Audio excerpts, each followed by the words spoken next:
Aleluia. Sabe, nós estamos em uma série chamada Sem Ofensas. Repita comigo, sem ofensas. Nós estamos falando sobre como as pessoas são facilmente ofendidas e como deve ser a nossa resposta como seguidores de Jesus para uma realidade, para uma cultura como essa. Mas antes eu quero começar fazendo algumas perguntas. Eu gosto de fazer essas perguntas e eu gostaria que você me ajudasse a pregar, ok? Ok, vamos lá então. Então, quantos aqui sabem que o diabo veio matar, roubar e destruir? Levanta a mão. Muito bom. Vou fazer uma próxima pergunta. Quantos aqui, quem aqui gostaria de andar perto dele todos os dias, sendo parceiro dele, aliado nessa missão? Levanta a mão.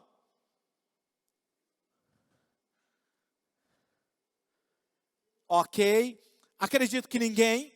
Mas hoje eu quero falar com vocês sobre essas pessoas. E eu quero assim, por diversão, eu quero que você levante a sua mão, se você sabe, quando eu digo, eu vou pregar sobre essas pessoas, se você entende o que eu estou dizendo. Ok, mas para ajudar você que não conseguiu levantar a sua mão, eu vou deixar claro para você, mas por favor, não aponte o dedo, nem cutuca ninguém agora do seu lado, ok? Tá bom? Por quê? Porque eles são meio fora de si, entendeu? Eles são meio sem noção mesmo, e eles podem fazer um bafafá aqui agora, se ele tiver alguém aí perto de você, ok? Essas pessoas que eu estou falando, elas são aquelas pessoas difíceis de você se relacionar. São realmente, se relacionar com essas pessoas é desafiador. Você se relacionar com elas. Essas pessoas geralmente são críticas demais. Essas pessoas são controladoras. E às vezes são incrivelmente arrogantes. E essas pessoas podem ser muito, mas muito mesquinhas, maldosas. Essas pessoas sabem tudo sobre tudo. Agora quando eu digo para você que eu vou pregar sobre essas pessoas, você entende? Muito bem. Então, quem sabe, eu espero que você entenda o que eu quero dizer aqui no final dessa mensagem. Você vai, por exemplo, esse tipo de pessoa, você vai ver eles fazendo tempestade, fazendo um barulho nas redes sociais, ou fazendo comentários desnecessários lá no seu escritório, lá no seu trabalho. São pessoas que gostam de estar envolvidas em boatos, diz que me disse, ai, você viu o que fulano fez, viu o que fulano falou, sabe? Quase sempre há alguém perto de nós quando estamos falando sobre esse tipo de pessoa. Às vezes, esse tipo de pessoa, ele simplesmente, ele gosta de fazer, por exemplo, às vezes naquelas reuniões da família, você vai terminar aqui, você vai para uma reunião da família, e geralmente tem algum parente, a gente entende nossos parentes e está tudo bem, mas tem alguém lá, que no meio de estar todo mundo em paz, ele vai levantar e vai falar o que não deve. Aí você fala assim, essa pessoa acabou de perder um momento de ficar em silêncio. Não é? Então, eu quero fazer assim uma pergunta. Talvez você esteja falando assim, não pastor, na minha família, graças a Deus, não tem ninguém assim. Muito provavelmente, se você está falando assim, você é essa pessoa. Não pastor, não tem, então vamos orar. Vamos orar para que Deus revele a você, ok? Então é por isso que hoje eu quero falar com vocês sobre uma mensagem com o título, Como lidar com essas pessoas? E de uma forma que honre elas, que demonstre amor de Jesus, o amor de Deus por elas. Nós não queremos de forma nenhuma denegrir a imagem de ninguém, mas muito pelo contrário, olhar para a palavra de Deus e mostrar o amor de Deus hoje, ok? E se possível for, eu vou me sentir muito honrado se você puder fechar seus olhos mais uma vez e orar comigo. Senhor Jesus, nós pedimos que o Senhor unja a sua palavra e abra os nossos olhos, Senhor, para aprendermos a lidar nos nossos relacionamentos, aprender a lidar com as nossas emoções, e nós realmente queremos ir para um próximo nível, nos tornando alguém parecidos com Jesus. Oramos assim, em nome de Jesus, e todos dizem, amém. Como seguidores de Jesus, nós sabemos que somos chamados a amar e servir pessoas, nós somos chamados para isso, ok?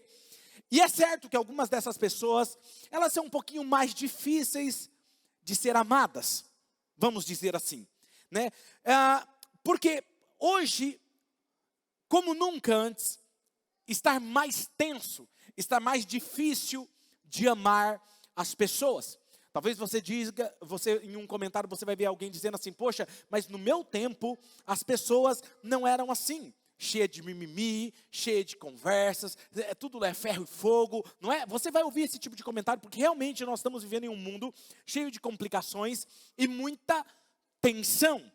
Então, se você se encontra como eu, às vezes facilmente frustrado, decepcionado com as pessoas, às vezes você fica irritado, mesmo ofendido, eu quero deixar aqui com vocês as palavras do apóstolo Paulo. Então eu quero que você abra o seu aplicativo da YouVersion, ou o aplicativo que você tem da sua Bíblia, ou você acompanhe na projeção, ou abra a sua Bíblia como livro, fique à vontade, em Efésios capítulo 4, versículo 26, 27, depois nós vamos ler o 29, o 31 e o 32, ok?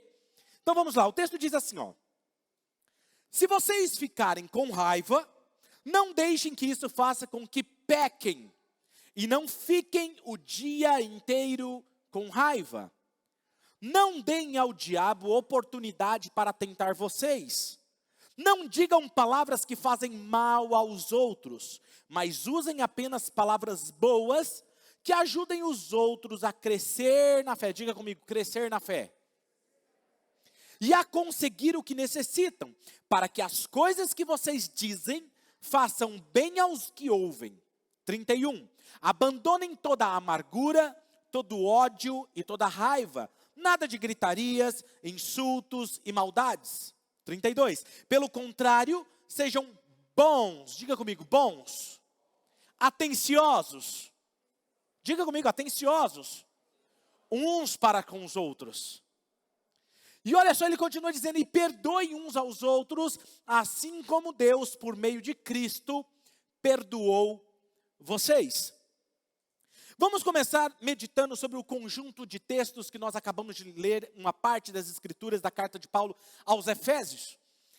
A palavra de Deus diz claramente, na sua ira, não peque. Na sua ira, não peque. Não deixe o sol se pôr enquanto você ainda estiver com raiva. Não dê ao diabo uma posição segura, um ponto de apoio. É isso que a Bíblia está dizendo, ela está sendo clara conosco sobre isso. E este versículo para mim ele é poderoso porque ele começa dizendo, na sua raiva não peque. Não peque. E o que implica no fato de que não deve ser pecado ficar com raiva. E isso é uma boa notícia para aqueles que em algum momento estão com raiva. Ok? Então a Bíblia fala assim, irai-vos, mas não pequeis.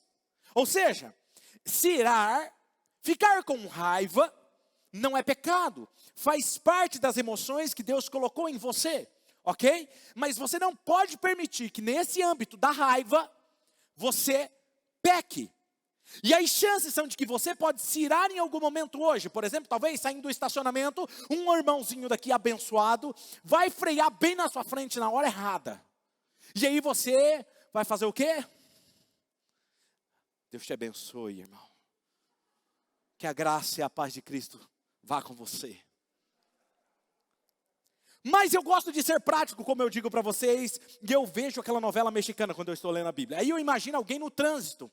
Como eu sei, pastor, se eu estou com raiva? É aquele momento que você está no trânsito e acontece algo que você não está esperando, porque é sempre assim. E aí você pega e faz assim. Mas eu acho que ninguém bate a mão no volante aqui, não é verdade? Ou tem uns que faz assim. Aquele momento está dando um sinal para você, eu estou com raiva. E a Bíblia está dizendo que em algum momento, se você sair daqui, você entrar em uma postagem nas redes sociais, ou fizer um comentário com alguém, ou talvez lá no almoço, ou online, seja em qualquer momento, ler uma notícia, em algum momento você vai se sentir ofendido, talvez você vai sentir raiva. E o que acontece constantemente, que eu particularmente me lembrar, repetidamente, é que simplesmente não há vantagem nenhuma em eu me permitir ser ofendido. Não tem vantagem, porque se tivesse realmente, nós falaríamos aqui sobre isso. Sabe, o que eu percebi em minha própria experiência é que nunca eu fiquei mais alegre ou mais feliz quando eu estou com raiva. Porque se eu ficasse, eu iria falar para vocês, gente, se você ficar com raiva, você vai ficar mais feliz. Em nenhum momento, meu casamento se tornou melhor porque eu estava com raiva. Em nenhum momento dos meus relacionamentos, eu me tornei alguém mais parecido com Jesus quando eu estava com raiva. Quando eu estava com raiva, eu não me tornei alguém mais íntimo de Jesus. Ou talvez eu tive mais revelações de Jesus. Não, porque a raiva não tem outro benefício. Tem alguém aqui comigo? Muito bom, viu? Pelo menos estou pregando para uma pessoa. Sabe? Então eu preciso lembrar que não há vantagens nenhuma em você viver ofendido, mas provavelmente você vai ficar ofendido em algum momento. Então, pastor, espera aí, se eu em algum momento vou ficar com raiva, eu vou ficar ofendido, o que eu faço? Bem, eu digo a mim mesmo, o que eu quero dizer aqui para você é o que eu digo para mim mesmo, ser ofendido é inevitável. Mas permanecer ofendido, viver ofendido é uma escolha. Vai acontecer de você ficar ofendido e provavelmente eu vou te ofender pregando essa palavra em algum momento. Outra pessoa talvez vai te ofender. Você não pode talvez em algum momento recusar de ser ofendido. Mas você pode escolher como responder a uma ofensa. Essa semana me perguntaram no Instagram, na minha rede social, se eu ainda acreditava em avivamento. Eu não entendi muito bem essa pergunta. Mas eu suponho algumas coisas na minha mente criativa. E aí eu respondi para a pessoa, eu não acredito em um movimento onde as pessoas estão em agitação. Mas eu acredito em um avivamento que muda caráter e transforma pessoas em alguém parecidas com Jesus. Isso eu acredito. Porque eu não consigo imaginar que o Espírito Santo toca na vida de alguém e ele não é mudado em uma nova pessoa. E é sobre isso que nós estamos falando aqui, sobre caráter, sobre a sua personalidade.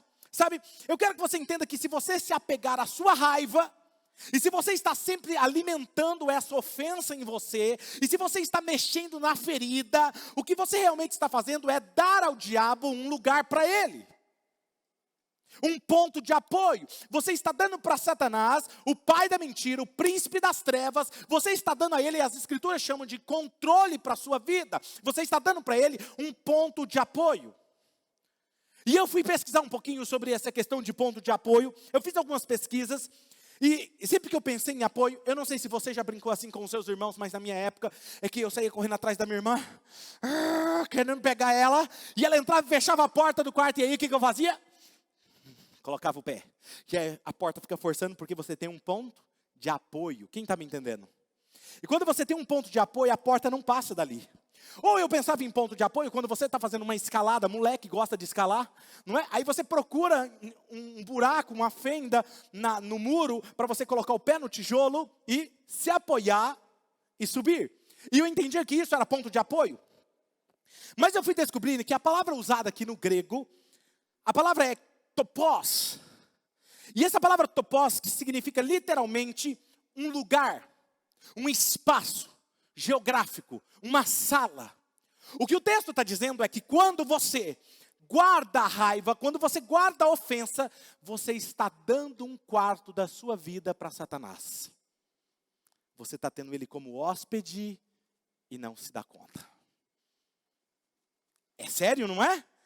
Em outras palavras, se você continuar vivendo em sua raiva, você está dando a ele um lugar em seu coração, dando um espaço para ele na sua casa, na sua vida, para ele trabalhar como ele quer. E eu não sei sobre você, mas eu não quero dar acesso ao diabo em nenhuma área da minha vida. Porque eu sei que ele vai destruir, porque a missão dele é o que, gente? Matar, roubar e destruir. Eu não quero que a minha raiva, a minha ofensa, seja a chave que ele tenha acesso à minha vida. Eu não quero ter aquela sensação que é errado nesse mundo, dar ao diabo acesso para atacar qualquer área que seja na minha vida, ok? Eu não quero dar a ele acesso ao meu casamento, eu não quero dar acesso a ele, à pastora Mari. Eu não quero, porque eu acredito que se eu vacilar, ele vai entrar. Eu não quero dar acesso ao diabo para que ele tenha a capacidade de atacar os meus filhos. E entrar nas suas vidas e até nos dividir, causar divisão entre nós. Eu não quero que o diabo encontre um lugar, por causa da minha ofensa, encontrar um lugar para atacar os meus amigos. Eu tenho um amigo em comum aqui, de alguns irmãos aqui, que ele geralmente brinca assim, é o inimigo tentando separar a nossa amizade. Porque realmente, às vezes, se nós não nos tocarmos, às vezes o inimigo quer colocar nos nossos corações algumas coisas, para nos causar divisão. Eu não quero dar acesso ao inimigo para que ele cause divisão na igreja a qual o Senhor me confiou, a Oxygen. Então, se eu vivo com raiva e eu guardo amargura, eu vivo facilmente ofendido, as escrituras dizem que você está dando ao inimigo espiritual acesso à sua vida. Então o que acontece? A pessoa constantemente ela guarda raiva, ela guarda ressentimento, aí ela dorme e ela acorda no outro dia como se nada tivesse acontecido. Ele não pede perdão, ela não pede perdão, e aí de novo, um dia o casamento quebra. E aí vem falar, pastor, ora, faz exorcismo, joga óleo na minha cabeça. E eu acho engraçado, que é interessante, as pessoas quando têm problemas, elas vêm nos cultos regularmente. E ela fala assim, pastor, o senhor não pode abrir mais um culto de libertação, mais alguma coisa aqui? Mais alguma coisa que eu venho. E aí quando as coisas se resolvem, ele desaparece. Ele não entendeu que o que resolve o problema da vida dele é ter Jesus constantemente na vida dele, nos seus relacionamentos. Não é buscar a Deus para resolver os meus problemas, eu busco a Deus porque eu amo Ele. Resolução dos meus problemas é consequência de eu andar com Ele. Sabe, você não percebe, você que tem filho, quem aqui tem filho, levanta a mão. Você percebe quando seu filho te pergunta alguma coisa, ou ele vem com interesse? Você acha que Jesus não sabe também? Quem está me entendendo o que eu estou dizendo aqui? Muito bom. Sabe? Então, eu quero que você entenda isso, porque as escrituras dizem que o diabo e os seus demônios, eles realmente têm planos contra eu e você. Geralmente quando alguém fala, pastor, o inimigo está furioso comigo, eu falei, me conta uma novidade. Quando é que o diabo ele não tem raiva de um bom cristão? Né? Faz sentido para você? Então eu comecei a imaginar, minha mente é criativa, eu falei para vocês, eu comecei a imaginar, imagina se eu tivesse numa reunião, lá no inferno, num brainstorm, na mesa do capiroto, tramando contra o povo de Deus e contra Deus. Vamos fazer algumas coisas para quebrar o coração de Deus, para realmente destruir o povo de Deus. E eu sei que é idiota falar isso, mas deixa eu com a minha mente fértil aqui para te ajudar a entender o que eu estou falando. E eu comecei a imaginar nós numa reunião, imagina isso. Uma reunião, e aí você começa a se perguntar, realmente o que quebra o coração de Deus? O que nós teríamos que fazer como forças das trevas para quebrar o coração de Deus e ferir o povo de Deus? E então eu vim com o que eu chamo de 3Ds da destruição. 3Ds da destruição. Se eu fosse um demônio, eu tentaria tramar contra Deus, eu tentaria dividir as famílias, os amigos e as igrejas. Eu tentaria de todas as formas colocar divisão entre eles. Porque quando você coloca divisão, você diminui, você mina as forças de qualquer instituição. Ok? E eu tentaria trazer uma divisão máximo que eu pudesse nas famílias, amigos, igrejas. E honestamente, se eu fosse um demônio, seria mais fácil hoje do que em qualquer outra época. Faz sentido isso para vocês? Porque as pessoas praticamente já estão meio que divididas. Sabe? Tudo que você tem que fazer é apenas o quê? Falar de política.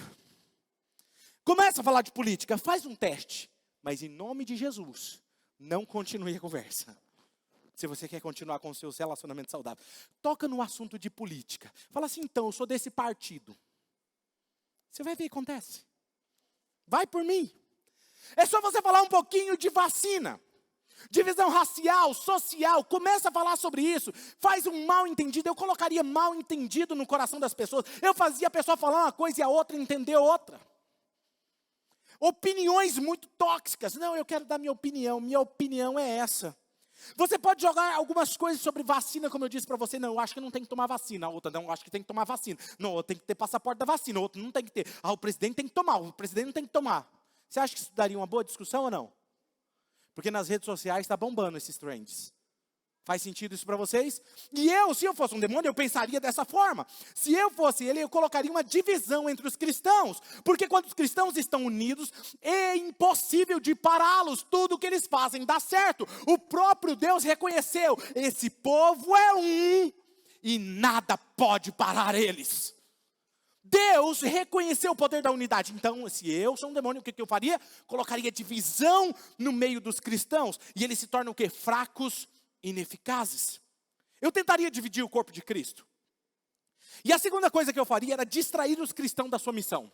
E como que eu faria isso? Se a missão deles é compartilhar o amor de Deus, testemunhar sobre a sua vida para as pessoas, eu tentaria distraí-los. Eu tentaria falar com eles, deixa isso aí para um outro momento.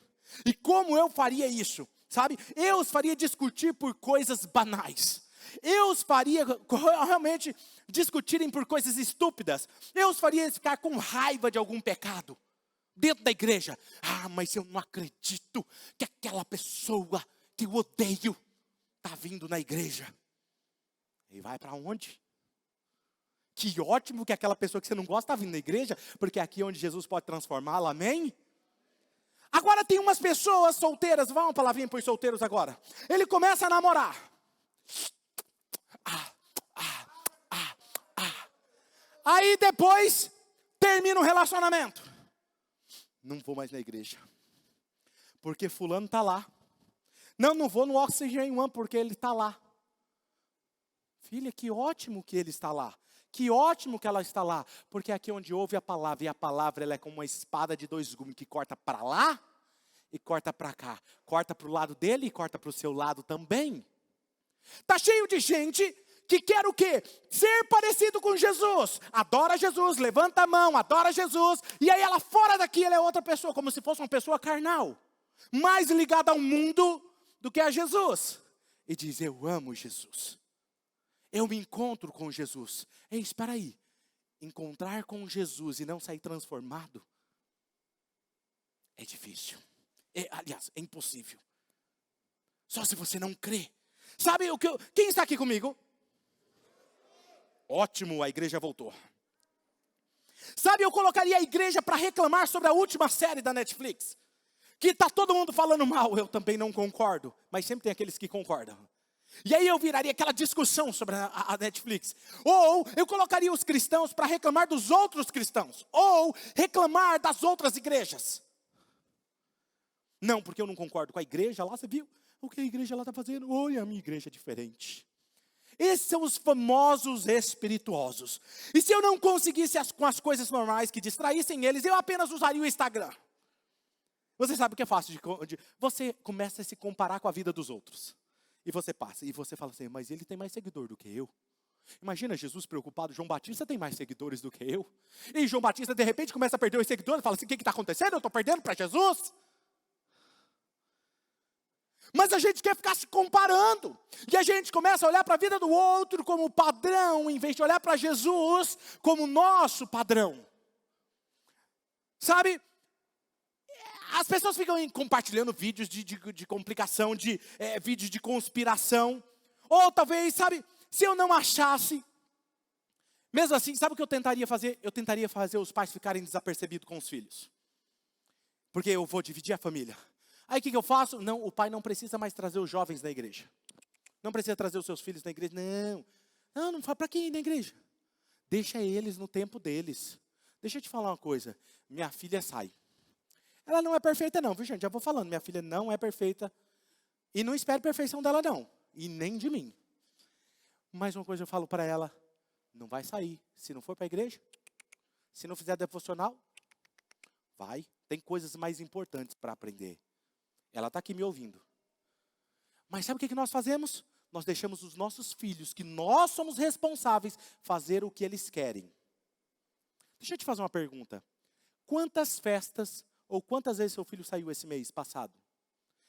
Segunda pergunta, quantas vezes você trouxe ele para a casa do Senhor? Quantas vezes você falou, não, vai para o Oxygen One, que lá tem uma palavra de Deus para você? Quem está aqui comigo? Muito bom. Sabe, nós precisamos entender como o inimigo age, sabe, eu finalmente, eu como um demônio, eu finalmente tentaria desacreditar o testemunho dos cristãos. Eu tentaria desacreditar o testemunho deles e isso seria relativamente fácil de fazer. Eu faria com que eles se concentrassem no que eles são contra.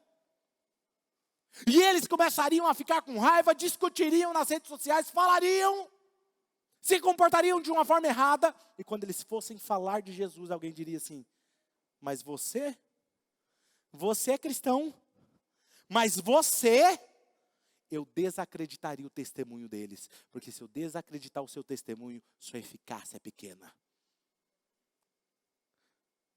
Eu tentaria desacreditar o seu testemunho, sabe por quê? Porque isso faria com que vocês se tornassem críticos, julgadores, hipócritas, egocêntricos, facilmente ofendidos, e eles acabariam por dizer uma coisa e viver outra de forma diferente de Jesus.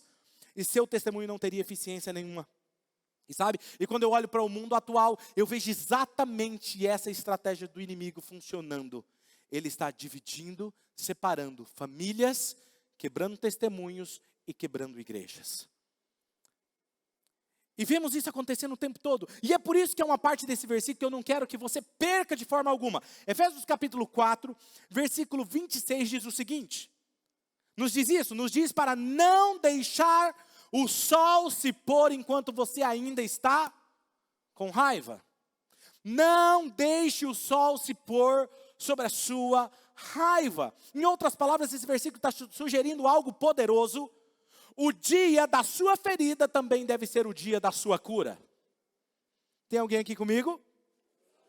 O dia da sua ferida, o dia que você se sentir ofendido, tem que ser o mesmo dia da sua cura.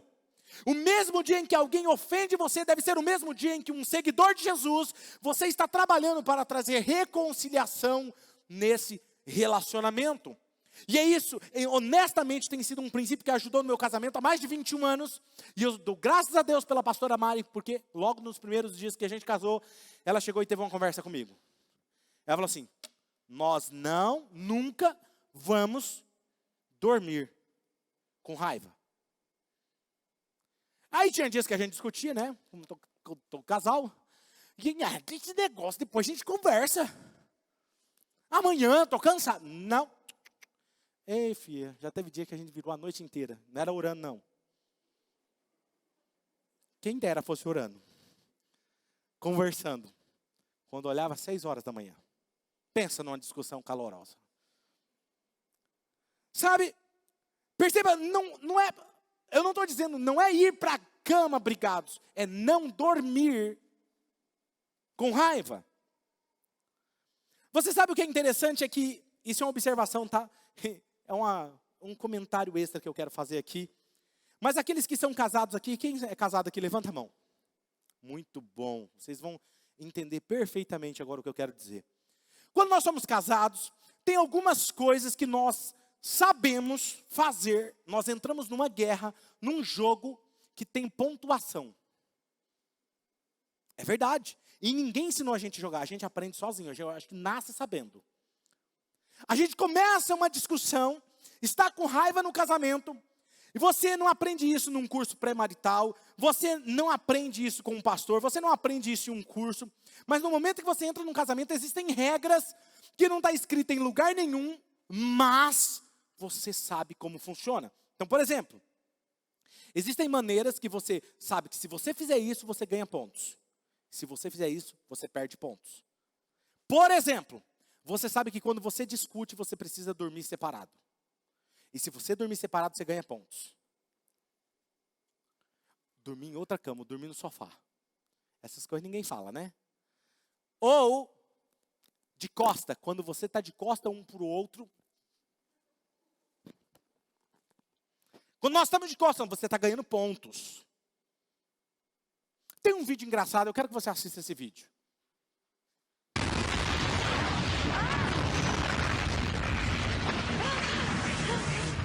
Quem lembra desse filme?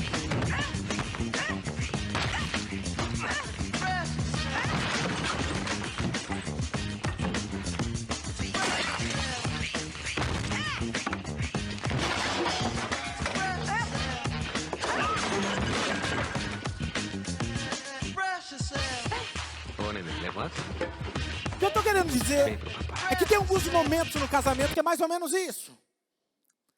E tem outro. Você ganha ponto quando você consegue puxar a coberta dela e ela vem junto. E quando fala assim, eu vou comprar uma coberta só para mim. Quer ver outro? Você perde ponto drasticamente se o seu dedo relar e entrar no campo inimigo. Nunca mais se rela o seu dedão no meu dedão, pro resto da vida. Fica na beirada da cama, quase caindo. Mas... Tem alguém aqui comigo? Os solteiros, orem por misericórdia. Acerta no casamento. Sabe, você quer ver perder é quando você faz algo divino. você resolve tomar iniciativa e conversar. Aí perdeu o ponto de vez. Eu não sei que cargas d'água quem ensinou esse jogo para nós, mas a gente entra dentro do casamento sabendo dessas regras. Sabe, quão diferente você acha que seria o nosso mundo, as nossas amizades, as nossas famílias, a igreja de Jesus? Seríamos diferentes no dia em que eu te ofendi, eu me desculpasse e dissesse, você me perdoa que eu estou errado? Rapidamente. Mas você não pediu perdão. Estou pedindo agora, me perdoa. Quão diferente seria no dia em que você me ofendeu, eu ter a graça de escolher perdoá-lo como Jesus me perdoou. E como ele me perdoou? Ele não esperou eu estar arrependido para me perdoar. Tem alguém aqui? Uou! Ele não esperou você estar arrependido para ele perdoar. Ele falou assim, você está perdoado. Nós precisamos olhar para o nosso cônjuge, para a pessoa que nos ofendeu e perdoar. Porque perdão tem a ver com quem está dando o perdão, nem com quem está recebendo. Sabe? Mas eu quero que você olhe isso aqui para mim. Quão diferente você acha que o mundo seria, mesmo no dia da dor, como seguidores de Jesus, nós trabalhássemos para termos a cura. Não deixe o sol se pôr enquanto você ainda está com raiva, porque você não quer dar ao diabo acesso para dividir, para distrair, para negar o testemunho seu. Vamos continuar a ler as escrituras. O versículo 29 diz assim: não digam palavras que fazem. Me ajuda a ler, gente, que eu estou com um probleminha aqui, ok? Vamos lá? 1, 2, 3. Não digam.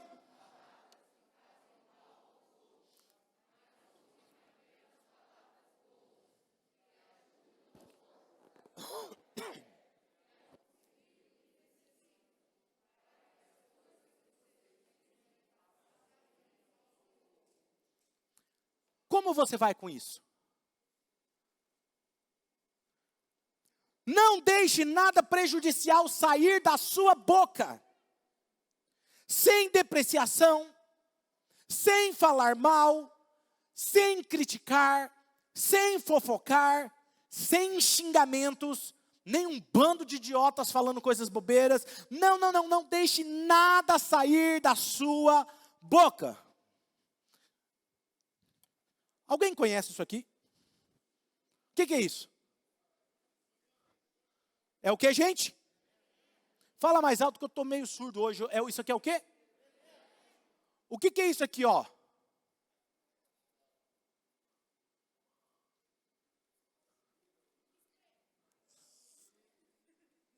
que é isso que saiu? É o quê? Veneno sai de dentro? Quando você xinga. Quando você fala coisas más. Quando você fofoca. Quando você critica. Não está falando do outro. Está falando de onde está saindo. Toda vez que você escolhe sair palavras más, xingar, se comportar, fofocar, fazer dissensões, você está escolhendo ser um recipiente de veneno. Não é sobre o outro que está recebendo. Ok? Sabe, eu vou lhe dar algumas regras que nós tentamos seguir lá em casa, que nos ajuda em casa, no nosso casamento, nos ajuda no nosso GC, que é o nosso GO, que é o grupo de oxigênio, ajuda também na igreja, nos nossos relacionamentos, pessoas úteis, sabe? Para que, primeira regra, nós nunca vamos apelidar ou xingar ninguém. Começa a apelidar, a gente corta. Até aqui, se eu vejo alguém brincando, até por brincadeira, não apelida não. Para quê? Nós não vamos xingar, não há razão, não há desculpas para desonrar ou dissuadir qualquer um por xingar. Outra sugestão seria, nunca levantar a sua voz. Diga comigo, nunca levantar a voz. Aí alguém vai falar assim, pastor, mas isso é difícil. Deixa eu falar algo para você, ninguém nunca foi mudado porque alguém estava gritando. As pessoas mudam quando estão sendo amadas. Pastor, como é que faz? Quando um está discutindo e o outro levantou a voz, o que você faz? Baixa a voz. Porque você sabe, quando a pessoa está alterando a voz, é que ela está sob pressão nas suas emoções. Quem aqui já viu um feijão, alguma coisa sendo cozinhada na panela de pressão? Quando ela está sob pressão, como que faz? Não é assim? Aquele barulho está dizendo o quê? Está sob pressão. Quando a pessoa que está com a sua voz alterada, seja você o primeiro se você consegue. Tem que baixar a voz. Nunca altere a voz. Porque se os dois começarem a subir a voz, vai explodir. Quem está me entendendo? E a propósito, se você está enviando uma mensagem de texto para mim, não me mande texto com caixa alta. Porque eu entendo que você está gritando comigo. Textos na letra minúscula. Tá tudo bem, é tudo em amor, gentileza. Manda um emoji. Para eu entender que você está calminho. Quem está me entendendo? Então aqui no comentário, você que está online, não digite em caixa alta. Ok? E se você já fez isso, arrependimento está aos pés da cruz. Senão vai para o inferno com ranger de dentes. A próxima sugestão é, nunca seja histórico. Não é histérico, é nunca seja histórico. O que é isso?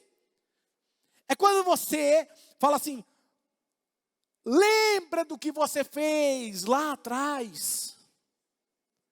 Irmãs, eu sei que vocês têm uma memória fantástica. E nós homens temos uma memória meio curta. Mas não seja histórica. Mas você lembra quando você fez aquilo, você falou aquilo para mim? Aí ele fala, mas eu já te pedi perdão. Não, mas você faz de novo. Históricos. Guarda um histórico. Outra palavra, gente, qual a outra dica? Nunca diga nunca. Por que eu estou falando isso para você? Ou a palavra sempre, tá? Não diga nunca nem a palavra sempre. Você nunca faz isso. Você nunca não sei o quê. Você sempre é assim. Porque isso é uma mentira.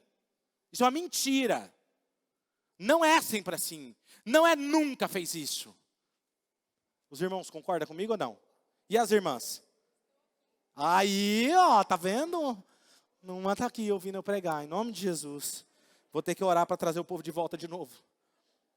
Outra dica, nunca ameace o divórcio. Lá em casa nós temos essa regra.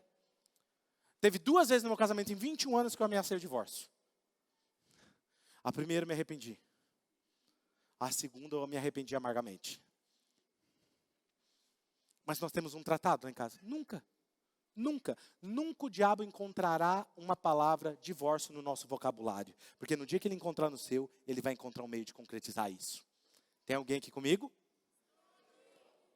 Sabe, nós precisamos... Agora, ó, essa aqui é a melhor de todas, gente. Essa dica você não pode deixar de cumprir. Nunca, por favor, nunca cite o seu pastor em uma discussão. Por favor, me deixa fora disso. Você acha que não? Eu sei que você me cita lá na sua casa. Eu sei que as minhas frases são boas, o que eu falo é sensacional, mas você vai colocar o seu cônjuge contra mim. Às vezes eu vejo umas irmãs com raiva de mim, não sei por quê. Aí eu fico imaginando, né? Ele citou, certeza. Ou o irmão com raiva de mim, me olhando assim. Não me cite, tira eu dessa conversa. Ok? Agora, se você for como eu, quando você fica com raiva, eu fico tentado, gente, a justificar a minha raiva. Não, mas a minha raiva é justa. Gente, olha tudo isso aqui, é por isso que eu estou com raiva. Olha o que você fez, olha o que fulano fez. Sabe, eu já falei isso aqui, mas eu quero reforçar. E eu quero que a gente fique com essa metáfora da raiva justa por um momento. Existe outra força mais destrutiva na Bíblia que nós podemos justificar como a raiva? A raiva, ela é destrutiva, sim ou não? Ela é destrutiva, ela é como fogo. Ela consome, ela destrói, ok? A raiva. Mas a gente justifica a raiva. Quem concorda comigo que as pessoas justificam a sua raiva? Ok, muito bem. Agora, será que as pessoas justificam os outros pecados? Eu fico imaginando uma pessoa justificando a sua ganância. Não, porque você sabe, eu sou ganancioso, mas Deus me fez assim. Porque eu também olho o que as pessoas estão fazendo, por isso que eu sou ganancioso. E eu faço tudo isso, eu sou ganancioso para a glória de Deus. Ou outra pessoa que fala assim, não, mas o que eu quero que você entenda que é o seguinte, eu estou lutando contra uma luxúria justa. Porque também, olha como que o mundo está. É justo. Deus me fez assim com essa luxúria. Não é verdade? Ou talvez falando assim, não, eu tenho uma gula justa. Eu como tudo para a glória de Deus. Não, não justifica. E o que nós devemos então, pastor, fazer com a raiva? O texto nos diz em Efésios 4:31, vamos ler juntos? Vamos lá, o que nós devemos fazer com a raiva? 1, 2, 3. Abandonem toda amargura, todo ódio e toda raiva. Nada de gritarias, insultos. E aí no versículo 32 ele diz algo profundo, e deixe-me dizer o que ele não diz. Você está pronto para o que Paulo não diz? Eu vou falar o que ele não diz. Ele não diz, seja arrogante sobre a sua superioridade moral. Ele não diz, seja crítico com todos que pensam diferente com você. Ele não diz, seja duro, porque você está lidando com pessoas idiotas. Não, ele não diz isso. O que ele diz? 32. Pelo contrário, sejam bons, atenciosos, sejam gentil, compassivos uns para com os outros, e perdoem uns aos outros, assim como Deus, por meio de Cristo, perdoou vocês. Você pode deixar isso penetrar no seu coração por um instante? Essa verdade. O que nós devemos ser? Devemos nos livrar da raiva, calúnia, da malícia. E em vez disso, devemos ser gentis, compassivos, misericordiosos. Deus tem falado muito sobre gentileza comigo. Essa semana estava chovendo muito aqui em nossa cidade de Marília. Eu parei o carro para esperar a Mari. Estava eu e minha filha estava dirigindo. E tinha um rapazinho, estava muito forte a chover. Ele tinha parado, porque ele estava de moto. E ele parou debaixo de uma cobertura pequena, mas ele estava se molhando. E eu falei assim, eu lembrei da gentileza. Eu falei, o que Jesus faria aqui? Eu abri o vidro. Falei assim, entra aqui no carro. Fica aí não, entra aqui. Ele tomou, eu percebi no semblante dele que ele tomou um choque eu falando aquilo. Ele quis, ele não quis, e aí ele falou assim, não, eu já estou todo molhado, obrigado. Ele não aceitou meu convite, mas eu literalmente estava chamando ele para entrar no carro. E eu estava me perguntando, quantas vezes nós perdemos a oportunidade de ser gentil? Eu tenho certeza que eu dei um nó na cabeça daquele rapaz. Ele saiu perguntando, cara, nunca ninguém falou isso, nunca ninguém fez isso. O que Jesus faria em algumas situações na sua vida, no seu casamento? Onde é que você poderia ser gentil que você não está sendo? Sabe? Como eu posso ser e onde eu posso ser compassivo e perdoador? A resposta é, você realmente precisa estar bem perto para você ser gentil. Não tem como eu ser gentil por você, distante de você. Não tem como eu gritar amor para você. Não tem como eu ser compassivo distante de você. Não tem como eu perdoar distante de você. Para eu amar, para eu ser gentil, para eu ser compassivo, para eu ser como Jesus, eu preciso estar perto. Quem está me entendendo? É muito fácil gritar a verdade à distância. E é aqui onde você está errado. É aqui onde eu estou certo, eu quero fazer a diferença. É fácil gritar a verdade à distância, mas leva tempo para amar de perto. E muitas vezes nós não temos esse tempo. E é incrivelmente ineficaz gritar e ficar com raiva, à distância, esbravejando, falando o quanto nós não concordamos. É incrivelmente eficaz ser devagar, falar, mas rápido para ouvir, rápido para ser gentil e lento para falar.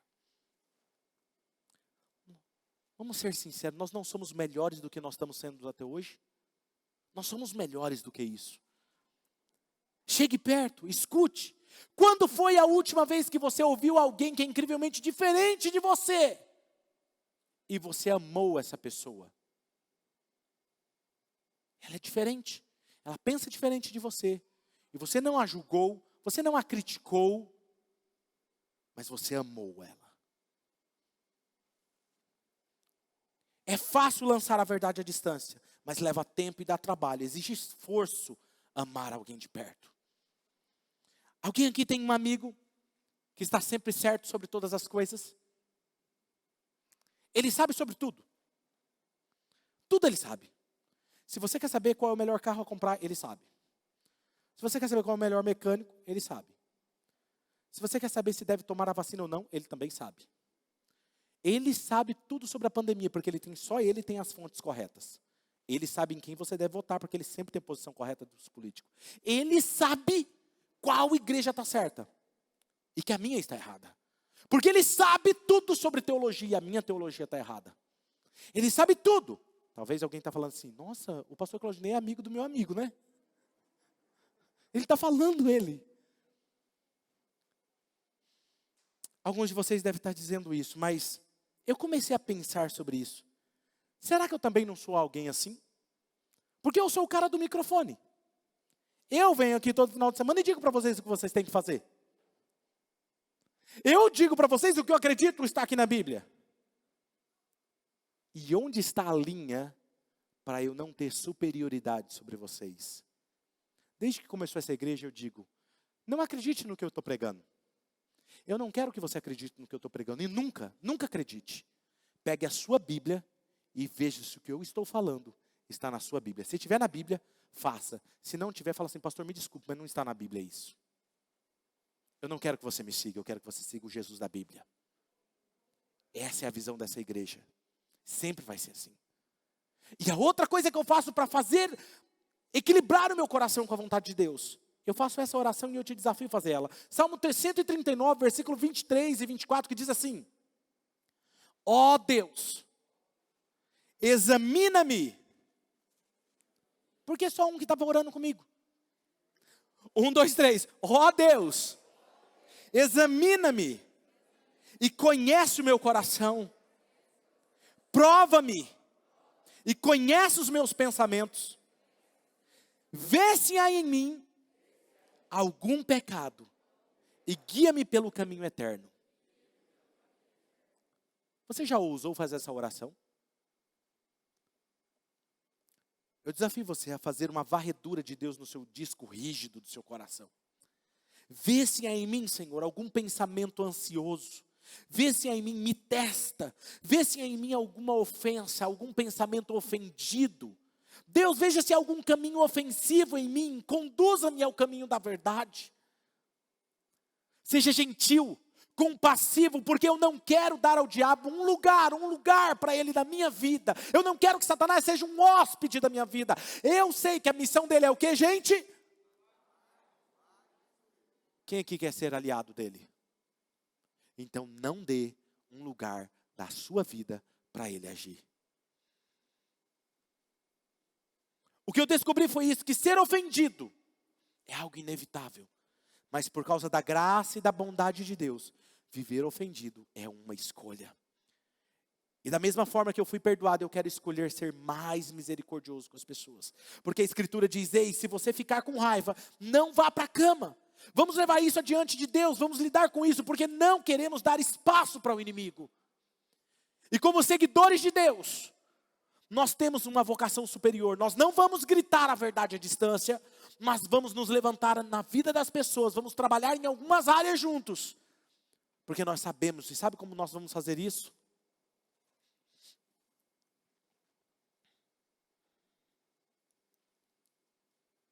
Quem conhece esse cheirinho? Você já entrou num ambiente que tudo que sai da boca de alguém é um cheiro agradável, todo mundo gosta de ouvir? Da nossa boca vai apenas sair palavras gentis, teremos compaixão uns dos outros, nós vamos perdoar uns aos outros assim como Jesus perdoa, e se pudermos fazer isso, nós podemos manter o diabo fora, e podemos manter o Espírito Santo dentro, podemos fazer a diferença nesse mundo, pois tudo que esse mundo dividido precisa, é de uma igreja unida. Nós não vamos deixar que as palavras prejudiciais saiam da nossa boca, mas apenas aquelas que ajudam a edificar uns aos outros, a perdoar, ser compassivo, ser gentil. Estamos aqui para fazer a diferença e não para estarmos com a razão. Nós estamos aqui para dar e servir e amar as pessoas. Feche os seus olhos.